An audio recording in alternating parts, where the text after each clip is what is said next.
여러분 나비 효과라는 말 들어보신 적 있을 겁니다. 브라질에서 나비가 날갯짓을 하면 그 여파가 그 반대편에 있는 베이징에 토네이도가 인다라는 주장인데요. 사실 이 나비 효과가 우리 가운데 전하는 그 핵심은 이것입니다. 무엇이냐? 미세한 변화나 미세한 사건이 후에는 예상할 수 없을 만큼 커다란 결과로 이어진다라는 것이죠.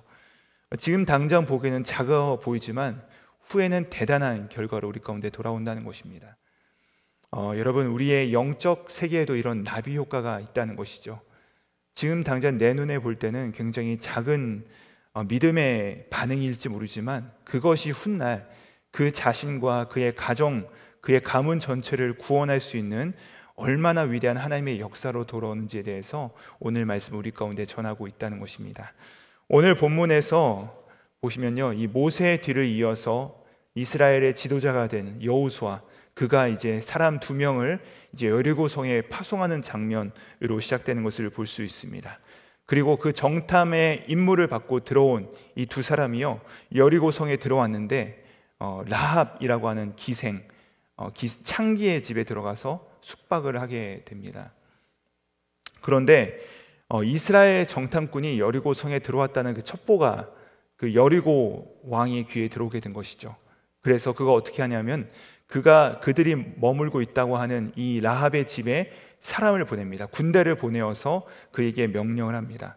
너의 집에 들어간 사람들은 이스라엘의 스파이다. 그들을 잡아 끌어내라 라고 명령을 합니다. 자, 이 왕의 명령이 내려졌습니다. 근데 라합의 반응이 어떤지가 우리가 살펴봐야 되는데요. 우리 4절부터 5절까지의 말씀을 우리 함께 읽어보도록 하시겠습니다. 그 여인이 그 2사람을 이미 숨긴지라 이르되 과연 그 사람들이 내게 왔었으나 그들이 어디로 왔는지 나는 알지 못하였고 그 사람들이 어두워 성문을 닫을 때쯤 되어 나갔으니 어디로 갔는지 내가 알지 못하나 급히 따라가라 그리하면 그들을 따라잡으리라 하였으나. 아멘. 자, 여기 보시면요, 이 여인이요, 아직 그 스파이가 사실은 그 라합의 집에 숨어 있습니다. 근데 그가 뭐라고 합니까? 그 여인이 그 2사람을 이미 숨긴지라 라고 말하고 있습니다. 게다가 라합이 뭐라고 합니까? 스파이 2명이 이미 자기의 집을 나가서 성문이 닫히기 전에 이미 이 성을 빠져나갔다. 그래서 빨리 급하게 따라가면 잡을 수 있을 것이다 라고 그들을 속이기까지 합니다. 근데 여러분, 사실 이것은 굉장한 모험이죠. 위험한 모험입니다. 왜냐하면 왕의 군사들이 그 말을 믿지 않고 당장이라도 그 집을 이잡듯이 수색을 하는 순간 그 2명은 잡히게 될 뿐 아니라 라합 역시도 모반죄로 굉장히 위험한 생명이 경각에 달릴 만한 일을 당할 수도 있다는 것이죠. 이런 절제절명의 순간이었습니다. 자, 그런데 다행히도 어떻게 합니까? 군인들은 라합의 말을 듣고 성문을 빠져나간 자들을 잡기 위해서 달려갑니다. 지금 라합은 왜 이토록 무모한 일을 벌이고 있을까요? 그 이유에 대해서 성경은 라합의 이 행동은 바로 믿음 때문이었다라고 결론을 짓습니다. 여러분 잘 아시는 히브리서 11장은 우리가 소위 믿음장이라고 부릅니다. 믿음장. 그곳에는 마치 명예의 전당처럼, 명예의 전당 보시면 거기에 아주 훌륭한 일을 한 사람들의 이름이 적혀 있잖아요.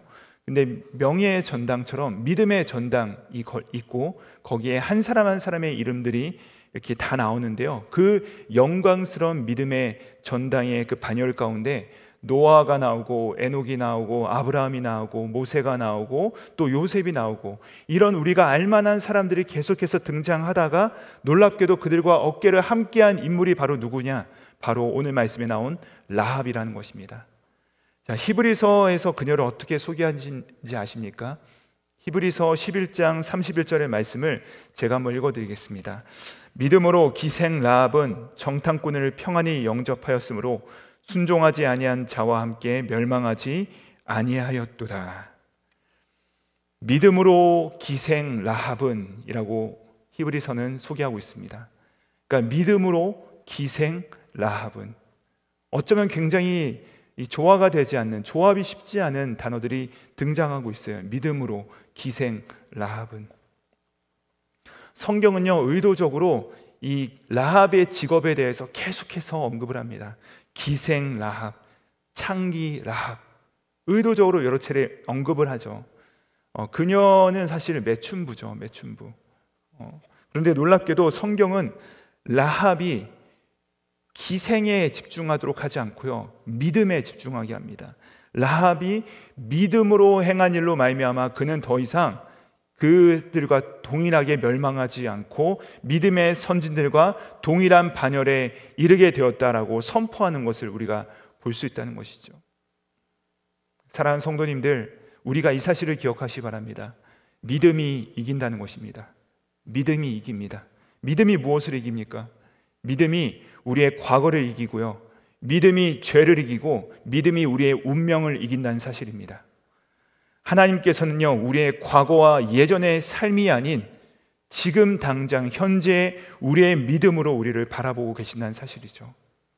그렇기 때문에 이 믿음이요, 다시 한번 우리가 소망하기는 우리 자신과 우리 가정의 출발선이 되어야 된다는 사실입니다.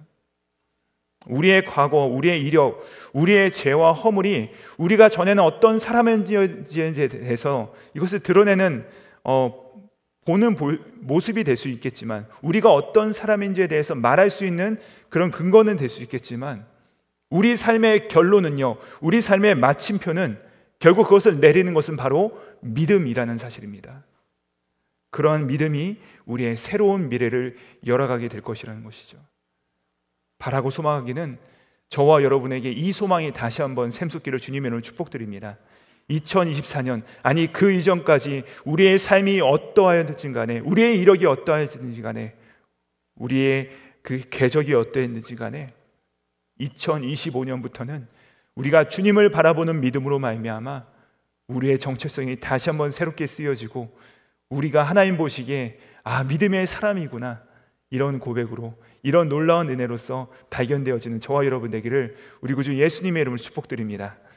자, 그러면 가정 전체를 구원에 이르게 한 이 특별한 믿음의 행진을 우리가 살펴보기 원하는데요, 라합이 무엇을 말합니까?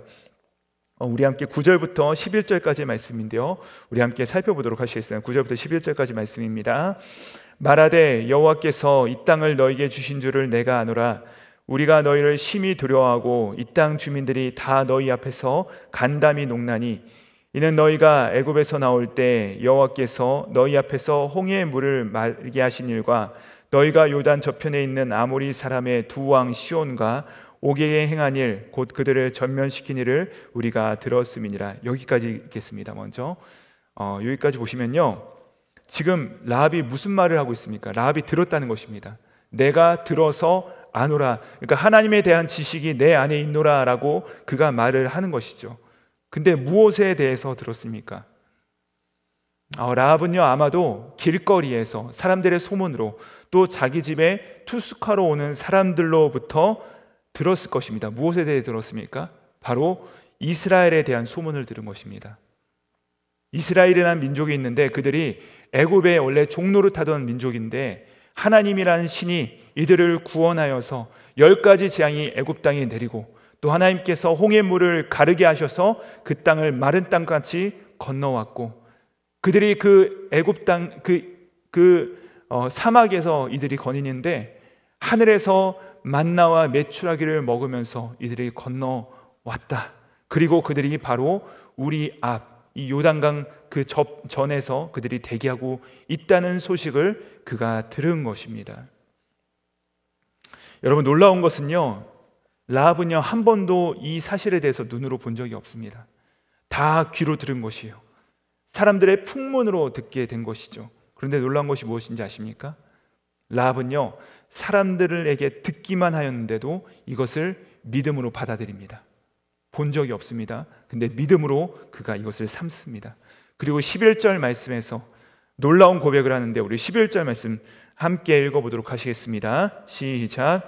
우리가 듣자 곧 마음이 녹았고 너희로 말미암아 사람이 정신을 잃었나니, 너희의 하나님 여호와는 위로는 하늘에서도 아래로는 땅에서도 하나님이시니라. 아멘. 여러분, 뭐라고 합니까? 이스라엘 백성 때문에 지금 여리고성 사람들의 마음이 녹아버렸다. 그런데 정말 객관적인 현실은 무엇입니까? 이스라엘 백성들은요, 사실 난민입니다. 이들은 나라가 없고 영토가 없어서 떠도는 사람들이고, 근데 여러분, 여리고성은 어떤 곳이죠? 우리가 잘 아시듯이 풍족한 자원이 있고, 또 그 성의 두께는 두터워서 아무도 함부로 침입할 수 없는 난공불락의 성, 그리고 군사들이 아주 잘 훈련된 화려한 도시였고 강력한 도시였습니다. 이들에게 훈련된 군대가 있었던 것이죠. 그런데 왜 이스라엘을 두려워합니까? 바로 이스라엘의 하나님 때문이었다는 것입니다. 여호와께서 하늘과 땅의 주인이 되신다라고 그가 지금 고백하고 있다는 것이죠. 이 라합의 믿음이 놀랍지 않습니까? 사실 이 믿음은요, 엄밀히 말하면 이스라엘에게도 없는 믿음이었습니다. 출애굽 이후 40년 동안 하나님께서 이스라엘 민족들에게 얼마나 많은 것들을 베푸시고 그들을 인도하셨습니까? 근데 이스라엘 백성들은 어떻게 하죠? 하나님의 그 기적을 눈으로 보고 입으로 맛봤던 자들이 뭐라고 합니까? 하나님을 믿지 못합니다. 그러니까 끊임없이 불평하고 원망하고 불신하는 것이 바로 이스라엘의 특징이었죠. 여러분, 많은 사람들이 말합니다. 내 눈으로 보면 믿겠다. 하나님께서 이것을 이루어 주시면 내가 그때부터는 순종하겠다. 하나님께서 나에게 들려주시면 그때는 내가 그렇게 따라가겠다라고 말을 합니다. 근데 여러분, 이것은 사실 믿음이 아닙니다. 사실 확인이죠. 들려주시면 믿겠다, 보여주시면 내가 따라가겠다, 순종하겠다. 사실 확인이죠. 믿음은 무엇입니까? 사실 확인이 아니라 결단입니다. 선택하는 것입니다. 하나님을 선택하는 것이죠. 그래서 여러분, 우리가 보지 못해서 믿는 것이 아니라 믿지 못하기 때문에 보지 못하는 것입니다. 먼저 믿을 때 우리 가운데 보여지기 시작하는 것이죠. 그나라 라합은 어땠습니까? 그녀는 본 적이 없습니다. 그러나 믿기로 결정합니다. 하나님께서 하늘과 땅의 주인이심을 듣고 믿음으로 받아들이고 입으로 시인하여서 구원에 이르는 것을 우리가 볼 수 있다는 것입니다. 그래야 해서 그녀가 12절에서 13절에서 무엇을 요청하냐 하면 자신의 집에 구원을 요청합니다. 자비를 베풀어 달라 합니다. 자신의 부모와 형제 자매를 구원해 달라, 생명을 지켜 달라라고 그가 말을 합니다. 하나님의 구원을 간청하는 것이죠. 사랑하는 여러분, 우리 사랑하는 여러분께서는 여러분 자신과 우리 사랑하는 가족, 우리 사랑하는 자녀들의 그 구원을, 회복을 믿으십니까? 아니면 믿을 뻔하였는데, 믿고 싶었는데 아무 일이 일어나지 않아서 혹시 포기하신 분들 계십니까? 지치신 분들 계십니까? 보이는 현실과 상황에 우리의 마음이 낙심될 수는 있어도, 그러나 그것을 넘어서 약속과 말씀에 반응함으로 말미암아 믿음으로 그 사실을 보시고 반드시 성취됨을 누리시는 저와 여러분 되기를 주님의 이름으로 축복드립니다. 2025년 새해를 맞이하는 저와 여러분이 오늘 라합이 그랬던 것처럼 자신을 바라보고 상황을 바라보는 것이 아니라 반드시 이루실 그 하나님을 바라보고 믿음을 선택하면 하나님께서는 그 믿음에 대한 상으로 어떻게 하십니까? 우리가 믿는 바를 보게 하실 줄 믿습니다. 바라고 소망하기는 새롭게 허락하신 2025년, 여러분이 믿는 바를 눈으로 보게 하시는 그 구원과 회복의 성취를 누리시는 저와 여러분 되기를 우리 구주 예수님의 이름으로 축복드립니다. 우리 함께 기도하시겠습니다.